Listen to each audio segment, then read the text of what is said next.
Para analizar la situación financiera mundial, el potencial impacto que puede tener en nuestro país, Argentina, y las inversiones con mayor potencial también en un año electoral como el 2023, tenemos el agrado de recibir a Georgina Prataviera y Matías Daguero, que aparte de compartir una relación, también son parte de la firma Closing Bell Advisors, Portfolio Manager, presidentes respectivamente. Georgina, Matías, muchísimas gracias por acercarse a Los Turelos. Muchas gracias, Eva, por la invitación. Gracias por la invitación. Bueno, gracias a ustedes. Quería empezar con este tema que ha suscitado la atención mundial y la alerta en los mercados, que ha sido el quebranto del Silicon Valley Bank, un banco californiano que se dedicaba a financiar startups, pero a través de una operación que fue la liquidación de bonos. Algunos depositantes empezaron a dudar, extraer masivamente su dinero. Esto produjo el derrumbe de la entidad financiera. Biden salió a decir en un segundo acto: el sistema bancario de Estados Unidos es seguro. Luego la Reserva Federal anunció el rescate de los depositantes, pero tuvo un correlato también en varias acciones bancarias, no solamente en Estados Unidos, bancos de otros orígenes como europeos, el Credit Suisse, cuyo valor se desplomó, pero luego se recuperó. En toda esta ida y vuelta, voy a empezar por Georgina, por las damas. Sí. ¿Vos crees que esto es como un efecto mariposa para lo que son los mercados financieros y la caída del Silicon Valley Bank es como una punta de lanza frente a lo que puede ser una nueva crisis financiera mundial? Bueno, Seba, es muy importante entender para esto cuál es el negocio de un banco. Si todos nosotros vamos a buscar el dinero a cualquier banco, el banco nunca tiene los fondos para devolvernos a todos. Okay. Entonces, cualquier banco del mundo, cualquiera, es vulnerable a este tipo de crisis. Pero esto no es para que entremos en pánico. En realidad, el caso del Silicon Valley Bank fue un caso muy particular. Era un banco, como bien decías vos, enfocado en las startups. Había captado depósitos muy rápidamente y el negocio de los bancos es otorgar préstamos. ¿Y qué es lo que pasó? Cuando tuvo unos retiros muy grandes, de unos 42.000 millones de dólares, para que pongamos en perspectiva, el préstamo que le dio el FMI a Macri fue de 50.000 millones de dólares, o sea, claro, mucha plata le sacaron. Claro. Entonces, como bien dijiste, tuvo que vender bonos para hacer frente a esos retiros. Y en un contexto de suba de tasas, esos bonos habían caído mucho de precio, y ahí es cuando se produjo el problema, digamos. Por ahí esto lleva los ecos de la crisis del 2008, la quiebra de Lehman Brothers. Así es, que fue el tema de las hipotecas subprime, es decir, inmobiliarias allá en Estados Unidos. Por eso la pregunta era si vos ves que tiene un efecto dominó o bola de nieve y si te parece que estamos frente a una nueva crisis financiera de escala mundial, ¿no? Porque por ahora estamos observando que esto sucede como en el hemisferio norte, pero nos preguntamos, ¿va a llegar a Argentina? ¿Nos va a impactar? Mira, lo vimos como un caso muy diferente al del 2008, que sí tuvo impacto en todo el mundo. ¿Por qué? Porque en este caso, los activos estos que bajaron de precio, no es que no estén pagando las hipotecas, sino que es un problema de descalce de plazos y de tasas de interés. Entonces no es que esas hipotecas no están pagando, que esos bonos no se van a pagar. Entonces por ahí es algo muy confinado a un sector de la economía, a ese tipo de bancos. Y lo que pasa es que, como te decía, la actividad bancaria es muy particular. No es como decirte, bueno, quebró una concesionaria de autos y bueno, uno sabe que la otra concesionaria de autos no le va a pasar nada. Claro. Bueno, en este caso es decir, bueno, el banco se puede puede afectar a otros bancos. Lo que es en Argentina se puede ver afectado por el tema de lo que decimos los inversores, el flight to quality. En esta situación se trata de ir a los activos más seguros, a los países más seguros, y los emergentes se ven golpeados. Pero a su vez esto también puede hacer que la Fed, la Reserva Federal de los Estados Unidos, dé marcha atrás con la suba de tasas y eso también traiga alivio a las economías como la Argentina. Es decir, que indirectamente Argentina no está en una posición tan desfavorable, digamos, porque primero tampoco tiene una capitalización bursátil tan alta como en otros países y como decís vos, puede que repercuta y algunas inversiones vean con buenos ojos mercados emergentes como por caso Sudamérica, Argentina y demás. Pero bajo un poquito más nos vamos ya a nuestra economía nacional, que tiene también sus altibajos, sus desafíos. Ya hemos hablado muchísimo con Matías también aquí. Y consultarle, porque este es un año particular, Matías, es un año electoral. Eso quiere decir que la política va a hacer su juego, intentando convencer a los votantes, va a influir en la economía va a influir también, puede ser, en los comicios. Entonces, te pediría un análisis en retrospectiva, historial, de cuáles han sido las mejores inversiones a lo largo de las elecciones especiales como son las presidenciales, ¿no? Totalmente, sí. En otros países, por ahí las bolsas se mueven más al ritmo de lo que pasa con la economía, si hay crecimiento económico, si hay recesión. El mercado nuestro se mueve muy al compás de la política, porque cada gobierno que viene se hace prácticamente un borrón y cuenta nueva, cambian las reglas del juego, entonces las compañías se ven muy impactadas por eso. Bien. Entonces, si uno ve las últimas 4 elecciones presidenciales, que creo que ahí estamos viendo en pantalla, tenemos que de las últimas 4 hubo, bueno, 3 triunfos del kirchnerismo y un triunfo de Cambiemos. En los triunfos del kirchnerismo podemos ver como dato de color que en esos años fue difícil ganarle a la inflación, sobre todo en 2007 y en 2011, que solo le ganó el oro. También se dio en 2019 la particularidad que esto, viste como en el año pasado que estábamos con el Mundial, elijo creer y que asociábamos cosas. Canadá clasificó en el 86 y en el minuto 83 nos hacen el gol. Esas cosas que por ahí decís, bueno, quizás son coincidencias, pero no tienen nada que ver. Bueno, que el oro sea el que más sube en los años que haya ganado el kirchnerismo es como un dato anecdótico. Sí ver que en esos años fue más importante el rendimiento de activos del exterior, o sea, el S&P 500, este índice que nuclea las 500 empresas de los Estados Unidos más grandes. En cambio, cuando se dio el triunfo de Cambiemos, ahí sí fue mucho más importante la suba que tuvieron los bonos argentinos y el Merval. Y la característica, digamos, como un dato de color es que, a diferencia de lo que sucede en otras partes del mundo, subieron más los bonos que las acciones. Por lo general, cuando se ve una perspectiva de crecimiento económico, ganás más siendo accionista de una empresa. En Argentina, como nuestros ciclos son más de corto plazo, por ejemplo, hoy tenés bonos que oscilan en un rango entre 25 y 30 dólares sobre un valor de paridad de 100.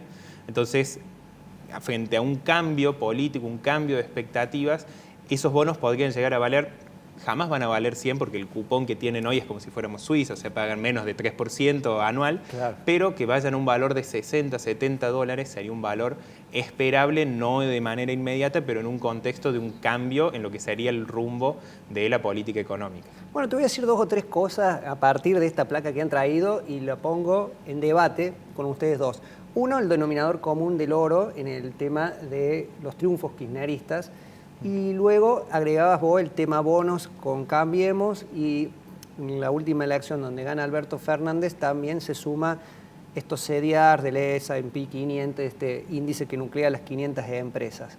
Pero no veo el plazo fijo y el dólar porque la persona, digamos, que no es tan técnica en las inversiones, dice yo me muevo entre plazo fijo, dólar.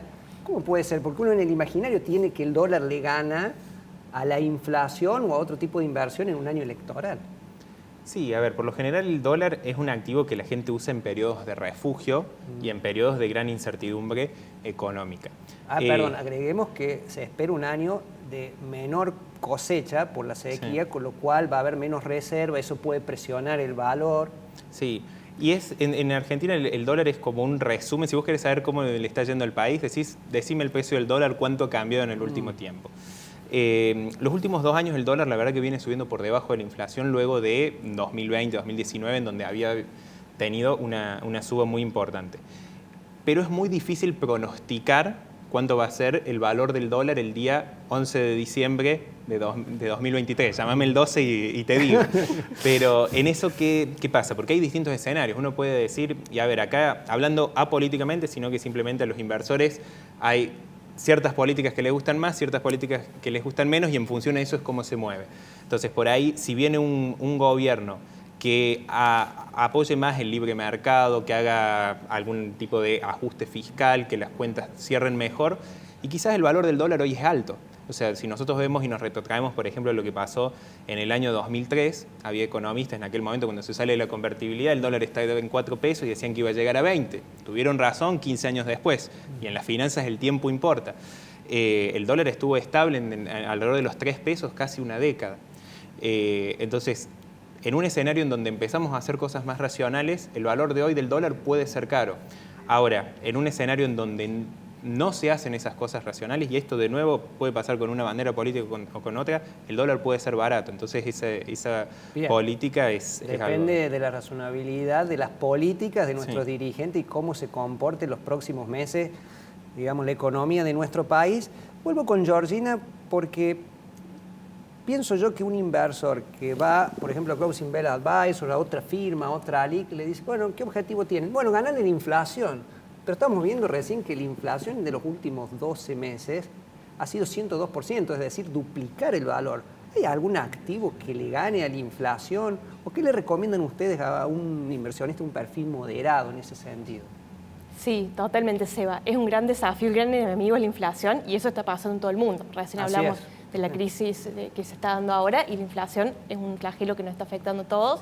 Sí, en el mercado de capitales tenemos activos que, Bono Ser, por ejemplo, que están con buenos rendimientos. Obviamente que siempre está latente el riesgo de que el gobierno haga un tipo de canje o reestructuración sobre esos bonos Ser. Hoy están con tasas del 10, del 12% por encima de inflación a un precio de un año. 10 o 12% por encima de la inflación. Digamos también para nuestra audiencia que bonos Ser son básicamente bonos que se actualizan en base a índices que siguen en líneas generales las variables del índice de precio del consumidor, la inflación y demás. Exactamente, son bonos que siguen a la inflación. Obviamente, ese rendimiento de ese 10-12%, aclaremos también, estamos hablando en pesos. En pesos, exactamente. Eso es muy importante tenerlo presente, es en pesos, a un plazo más o menos de un año, que son bonos que están rindiendo bastante bien.